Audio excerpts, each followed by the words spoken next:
Shalom, Kohalo Yahweh Shemi Halashai, Bahashim Kodash. Double honors to the elder apostles and to the bishops of GMS, including the elders that came before them that taught us is true. Shalom and salutations to all the brothers out pushing the word of truth and in sincerity the hopeful elect. Tabernacle of David. I'm the brother Yahshua. I'm back with the WW3 Daily update. Shalom and salutations to you. All right, I'm going to start right here at Joel 3 and 9. Proclaim ye this among the Gentiles. Prepare war. Boom. Wake up the mighty men. Let all the men of war draw near. Let them come up. Okay. So that's all we need. Okay. Now, I am going to let Dina Galmeta give the report today. Right after I let this guy, the expert, if you will, all right, Scott Ritter, the war expert, who knows what's going on, who knows, fair and balanced. This guy is in trouble with Babylon, because when you tell the truth in Babylon, you're the enemy. Okay. Scott Ritter News, October 14th, that's today. The barrage of cruise missiles. It's only 2 minutes. After this, we'll play Dina, and she'll give you the full report. Is today Friday? Yeah, it is. So we'll get the full report from her. I might let it play all the way through, so you'll know what's going on going into the weekend, because I don't do the report on Friday. It's like on Saturday and Sunday. So Monday will be the next report. Usually on Monday we start out kind of light. So I might let the whole thing play through. This is only 2 minutes. So let's listen to Scott. Since the Ukrainian attack on the Crimea Bridge, the Russian Federation has expanded the scope and scale of its air campaign against Ukraine, targeting numerous infrastructure sites, including energy production facilities, rail yards, and targets of this nature. One thing that's clear is that the Ukrainian air defense has been absolutely inadequate, unable to stop the barrage of cruise missiles, air-to-ground missiles, drones, and surface-to-surface missiles that have been fired by the Russians against the Ukrainians. NATO, in an effort to help bolster Ukrainian defenses, held an emergency meeting in Brussels, Belgium, where they discussed the provision to Ukraine of significant upgrades to Ukrainian air defense capabilities, including the NASAMS air defense system, a joint Norwegian American system, and the IRIS-T, a German surface-to-air missile system. Combined together, these two systems would provide what amounts to an integrated air defense network for Ukraine, allowing for targets to be interdicted at a variety of ranges and heights, with systems of differing capabilities. It's one thing, though, to put together a defense system like this in a vacuum on paper, where you get to pick precisely where the radars go, precisely where the missiles go, etc. It's another thing to try to deploy this during a time of war, in the midst of a massive aerial bombardment campaign. Whether or not NATO will be able to achieve this, whether or not Ukraine will be able to adequately receive these, whether or not Russia would be able to interdict these systems before they arrive or before they become deployed, is yet to be seen. What we do know is that the Ukrainian-Russian conflict has entered a very critical stage, one where NATO is once again upping the ante in an effort to bolster Ukraine's defenses in what is so far a losing effort against a superior Russian opponent. This has been my 2-minute topic. Remember, knowledge is power. Boom. Very tactical report information. Very good. Scott Ritter News. All right. All right, now Dina Calmetta. She gives a great overview, not just the Eastern Europe front, but the rest of the theaters or fronts as well. Where did she go? Let's see. Where's Dina?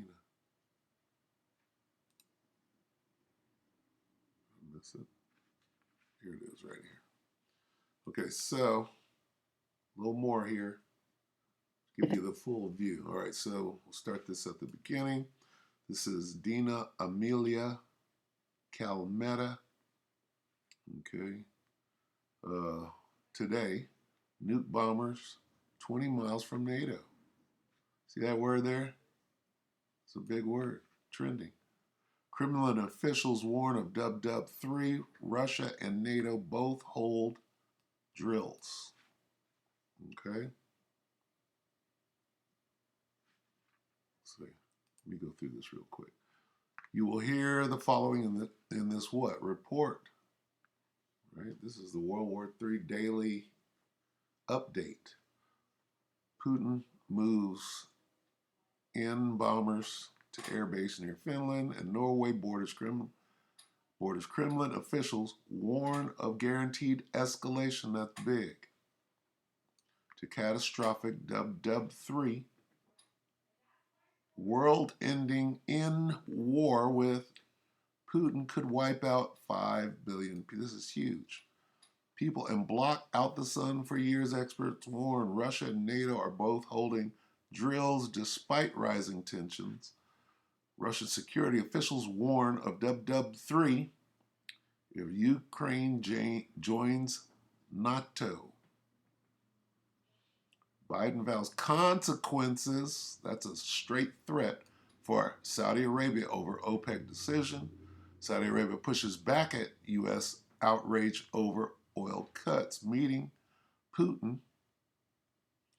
Abbas says, this is Abbas's Syria, says Palestinians don't trust Babylon to solve conflict. Lebanon's president announces official approval of maritime border deal with Israel. North Korea fired 170 artillery shells into the buffer zone. You see all the theaters. She's bringing everything in. All right, the Valley of Yahweh Shaphat, the Korean Peninsula. What else? Okay, South China Sea and Eastern European. Okay. So let's go ahead and watch this. Very good. Very good reporting. Welcome back to the show, everyone. It's Dina Calmetta here, and for today's show, I do have a few headlines I'd like to share with you, and I'd like to start with Russia. It is being reported that Putin has increased the number of his strategic nuclear bombers stationed at an airbase near Finnish and Norwegian borders. According to satellite images, there are 7 Tu-160 strategic bombers and 4 Tu-95 aircraft at a facility on the Kola Peninsula, found in the extreme northwest of Russia and in the Arctic Circle. The disclosure comes from Factis.no, an independent Norwegian fact-checking website, which obtained the data from American satellite operator Planet. The buildup at the airbase follows international concern over another report 2 weeks ago, the Jerusalem Post, that revealed there was an unusual deployment of 7 nuclear bombers at the airbase. This was highlighted by the Israeli intelligence firm ImageSat International, which detected the irregular presence of the Tu-160s and the Tu-95s. The Armageddon planes are usually stationed at Engels Air Base 450 miles southeast of Moscow. Now, however, the bombers are stationed around 115 miles away from the border of NATO member Norway and about 95 miles away from the soon-to-become alliance member Finland. In the meanwhile, Moscow and NATO are both proceeding with nuclear exercises. The Russian Defense Ministry said in a statement on Thursday that it conducted exercises involving an unspecified number of the Yars mobile ground-based missile systems, with troops testing how to hide them from aerial reconnaissance systems and protect them from being sabotaged on the ground. More than 3,000 troops and about 300 vehicles took part, according to the statement. With that being said, more than 14 members of NATO will take part in Steadfast Noon. The exercise, which runs for 2 weeks, will test a mix of more than 50 fighter escort and surveillance jets as well as tankers needed for a nuclear mission, but will not use any live bombs. The drills will involve flights from an airbase in the northeast of Belgium to test procedures related to the dropping of nuclear bombs. It goes on finally to report that asked at a briefing earlier in the week whether there were concerns that NATO drills could further raise tensions with Russia, Stoltenberg stated that it would send a very wrong signal if we suddenly now canceled a routine. It's been a long-planned exercise because of the war in Ukraine. Speaking to reporters in Brussels on Wednesday, U.S. Defense Secretary Lloyd Austin said that allies continue to monitor any shift by Russia towards using nuclear weapons. He said that we've not seen any indicators at this point that would lead us to believe that. But again, it's not something we look at once and leave alone. This is something we remain focused on 24 hours a day, 7 days a week. It has also been reported that Kremlin officials are warning of a guaranteed escalation to a catastrophic World War III. Russia has once again warned that meddling from the West could spark World War III. Should NATO approve Ukraine's bid to join its organization, a top Kremlin official threatened global destruction. The Deputy Secretary of Russia's Security Council said that Kyiv is well aware that such a step would mean a guaranteed escalation to World War III. He insisted that the West are solely making threats of nuclear war, despite his own president, Putin, consistently teasing the use of nuclear weapons. He claimed that Russian officials have never voiced a threat to use any weapons of mass destruction. Do you hear the tone and the language being used here? All right. Where could this possibly go? Understanding what World War III means, with all of this behavior in every theater, on every front, where could this possibly be headed? And when I say be headed, I mean how they get out in Afghanistan. Al Qaeda. Al Qaeda's over there fighting. Who's hiring them? Meanwhile, in Europe, some politicians, he said, openly call for such actions. Even a number of politicians in the EU do not conceal and do not rule out the possibility of using weapons of mass destruction against Russia. He also stated that we must remember a nuclear conflict will affect absolutely the whole world, and not only Russia and the collective West, but in general, any country on this planet. Its consequences will be catastrophic for all mankind. So without a doubt, some very, very high tensions between Russia and NATO. In the meantime, it has been reported that North Korea early on Friday launched. Okay, so now we move to the Korean Peninsula out of Eastern European.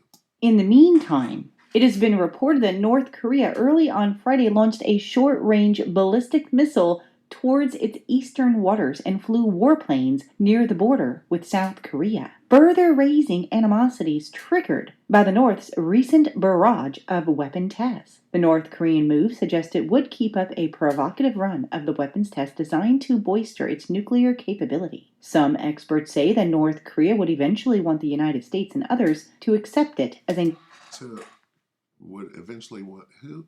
Notice how Babylon the Great, which is America, is in each of these theaters. How is it that Russia is fighting against Ukraine, but the United States is actually the one doing the fighting? How is it? Oh, no, it's NATO. It's just, no. Don't be stupid. Okay? What the hell is the United States doing in Korea? It's Korea. It's not South United States. It's South Korea. And there ain't no South Korea. The whole thing is Korea. Somebody came and split it down the middle. Who would that be? Who's got troops over there? All right?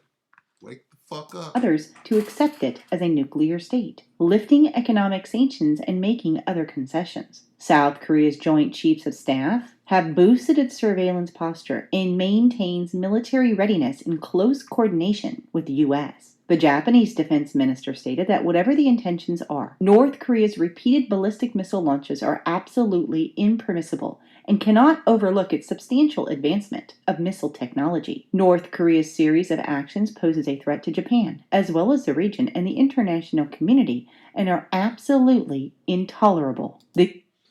Who has army bases, military bases in Japan, other than Japan? And why? And when? Well, after we dropped a bunch of atomic bombs on your ass in Nagasaki, Hiroshima, and other places, okay, a few years ago, we established a foothold over there, and in Thailand, and in you name it. All right, who's over there? U.S. Indo-Pacific Command said in a statement that the North Korean launch didn't pose an immediate threat to U.S. personnel or territory or its allies, adding that the U.S. commitments to the defense of South Korea and Japan remain ironclad. North Korea said on Monday that its missile tests in the past 2 weeks simulated nuclear attacks on key South Korean and U.S. targets. Philippines. It said that the tests included a new intermediate range missile that flew over Japan and demonstrated a potential range to reach the U.S. Pacific territory of Guam. North Korea also said that the weapons tests were meant to issue a warning to South Korea and Washington for staging dangerous joint naval exercises involving a U.S. aircraft carrier. Finally, it reports that South Korea's Joint Chief of Staff said in a separate statement that North Korea has flown warplanes, presumably 10 aircraft, near the rivals' border late on Thursday and early Friday, prompting South Korea to scramble their fighter jets. The North Korean planes flew as close as 7 miles north of the inter-Korean border. South Korea responded by scrambling their F-35 jets and other warplanes, according to the Joint Chiefs of Staff. So North Korea is definitely looking for trouble. Lots of weapon tests, and now flying their warplanes near South Korea's border. Definitely an escalation. In the meanwhile, the United States and the Philippines has joined their military force. The Philippines. Okay. South Korea, Japan, Thailand, Philippines. Where is Babylon the Great not? That would be in Babylon the Great. You're everywhere except for protecting your own land. You're in everybody else's land, starting shit. What's going on in the South China Sea? I'm sure they're going to make it there. Taiwan. Why are you protecting Taiwan? Why were you protecting Saudi Arabia until they turned their back? These are questions that need to be asked. Why are you not just protecting the American borders? And conducted a series of live-fire military exercises in a remote region north of the capital. The combat drills in the Philippines, which have been supported by American forces, come as tensions with China continue to rise, with the Chinese president's hopes to claim Taiwan. The drills involved over 2,500 American and Philippine Marines and included work on missile launches and the use of amphibious vehicles. The exercises are part of a large-scale military project between the two allies amid fresh tensions in the South China Sea. Beijing, on the other hand, has also conducted a series of threatening military exercises within Taiwan's territory. So it certainly sounds like a tit-for-tat situation. And as always, I will continue to keep you updated. In the meantime, here are just a few other headlines. Saudi Arabia has pushed back at U.S. outrage over oil cuts. Saudi Arabia pushed back on Thursday against American threats to punish the kingdom for agreeing with Russia and other oil-producing countries to cut the output. The Saudi Foreign Ministry, in an unusual statement, said that the Biden administration had urged the kingdom to delay the production cuts for 1 month. Such a delay could have prevented the price hikes at the gas pumps, but the Saudis said that they had disregarded the United States' request because they feared that such a delay would have had negative economic consequences. This statement was the latest evidence that the dispute over oil production was racketing up tensions between the U.S. and Saudi Arabia, whose relationship has already been strained of how to treat the Russian president. American concerns about Saudi Arabia's human rights record and Saudi worries that Washington has given up its commitment to the kingdom's security. After the cartel of oil-producing countries known as OPEC Plus announced an output of 2 million barrels per day last week, Biden vowed that there would be consequences for the kingdom without defining what they might be. In the meanwhile, the Times of Israel is reporting that the Palestinian Authority president told the Russian leader Putin on Thursday that the PA does not trust the United States to be an unbiased mediator in any future negotiations. In the war in Israel between the so-called Israelis and the so-called Palestinians, neither of which are they, okay? Those Edomites are not Israelites, and those Arabs, Ishmaelites, are not Philistines or Palestinians. All right, and that's just what it is. If you understand the nations that the Most High created, all right, why are they over there? And here's my point: who's coming to so-called the Israelis' aid when they start fighting? Who would that be? If Iran started firing missiles at the so-called Israelis, who is immediately coming to try to put that barrage down? Who would that be? He said that we don't trust America, and you know our position. We don't trust it. We don't rely on it. And under no circumstances can we accept that America is the sole party in resolving a problem. Now, it's very interesting to note that Joe Biden has restored funding after the Trump administration cut funding to the Palestinians. But Joe Biden has restored it. He is also focused on boosting the Palestinian economy. So the United States is helping the Palestinians, but the Palestinians are turning to Russia, who's not giving them anything. So just very interesting to note there. And finally, the Times of Israel is also reporting that the Lebanese president stated on Thursday that Beirut has formally accepted a U.S. mediated maritime border deal with Israel. He said that he announces the approval by Lebanon of the final version prepared by the American mediator after months of talks, mediated by U.S. envoys between Lebanon and Israel, which have no diplomatic ties and are technically in a state of war. The two nations agreed to a final text of the deal earlier this week. On Wednesday, Israel's cabinet voted to back the principles of the deal and send it to the Knesset for a 2-week review period. Following that, the cabinet will vote once again to fully ratify the terms of the agreement. The Lebanese president stressed in his speech on Thursday that no normalization with Israel took place. He also maintained that the indirect agreement responds to Lebanese demands and maintains their rights. The president also stated that Lebanon did not concede a single square kilometer to Israel and lauded Lebanon's full control over the Quana field. Sounds like they're stealing the land. Kind of like what they're doing to the so-called Palestinians. You move in, you make up fake deals. Oh no, they agreed to this. They said we haven't agreed to a damn thing. Okay, and all of this while you're at war with each other. Come on now, we can't see.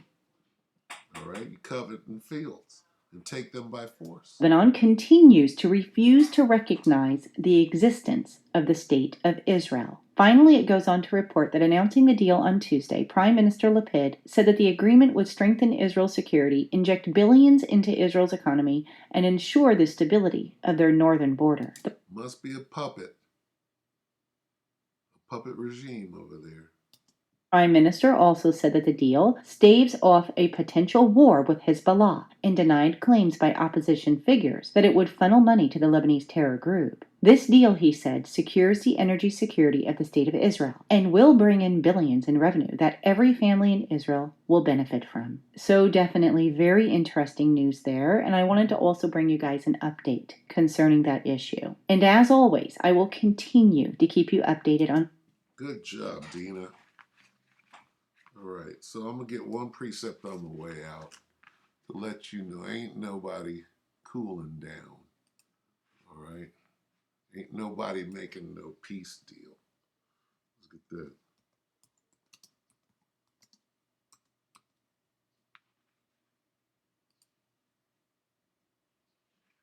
First Thessalonians 5:3.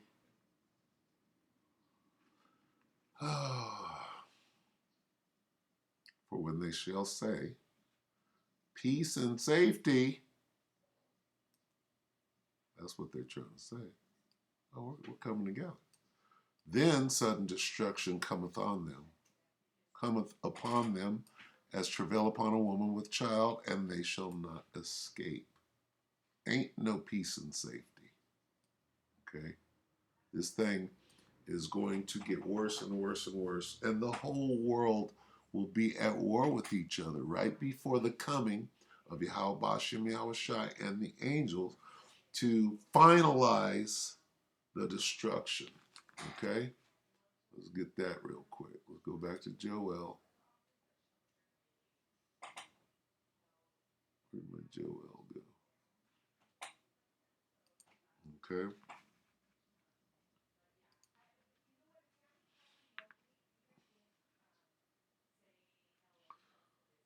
Joel 3 and 11. Assemble yourselves and come, all ye heathen. Gather yourselves together round about. For what? There's war. Now what? Thither cause thy mighty ones, O Lord, mighty ones to come down, O Lord. Who's the mighty ones? That's the one you ignorantly call Jesus, and the angels are going to get into the fight. Right in the middle of World War III. Right? We started right here. Proclaim ye this among the Gentiles, prepare war. World War III. Right? And then in the middle of World War III, here come the angelic forces, a different army which cannot be defeated. All right, so anyway, that's the update for Friday, the last day of this week. We hope that the elect will edify you, brothers and few sisters. With that, we're going to say shalom.